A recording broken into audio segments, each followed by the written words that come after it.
Recently, we brought you on a field trip to Hawthorn Farm, where Alexia shared with us how she and her community are turning suburbia into a permaculture paradise.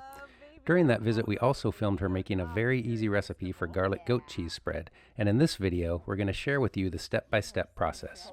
Let's get started.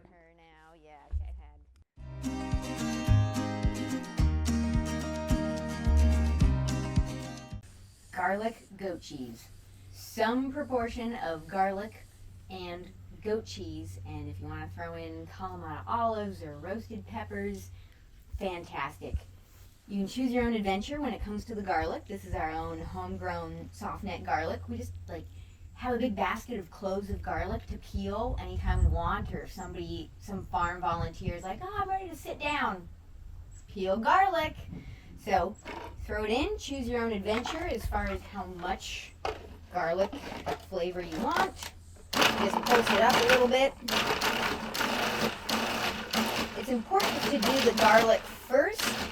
If I throw the goat cheese in right away, the blades can sometimes liquefy my goat cheese more than I want. And we are lucky that I'm squeezing 3/4 of a gallon of milk out of the goats every day, and that makes multiple pounds of goat cheese a week. So you're going to see me be a little extravagant with the goat cheese. Again, depending on just your preferred ratio of cheese and garlic. Pretty much when in doubt, more goat cheese. That's how we roll. And if you need goats, let me know. I'm always up for helping people who want to start their own little homestead dairy scene.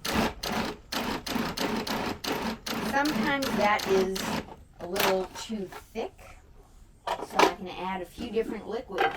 One is I'm not going to say slime, I'm going to say brine from my homemade jars of goat cheese feta.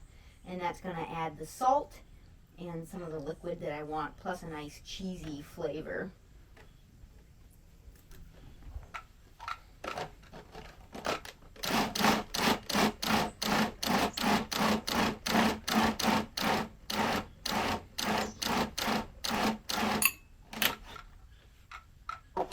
And I like some Kalamata olives. Now, we don't grow these, but they definitely add a nice flavor to the whole thing.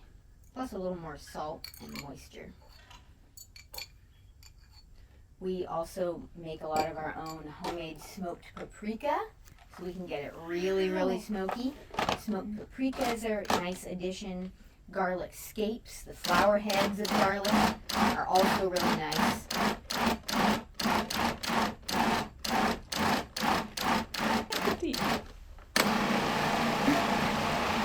There we go.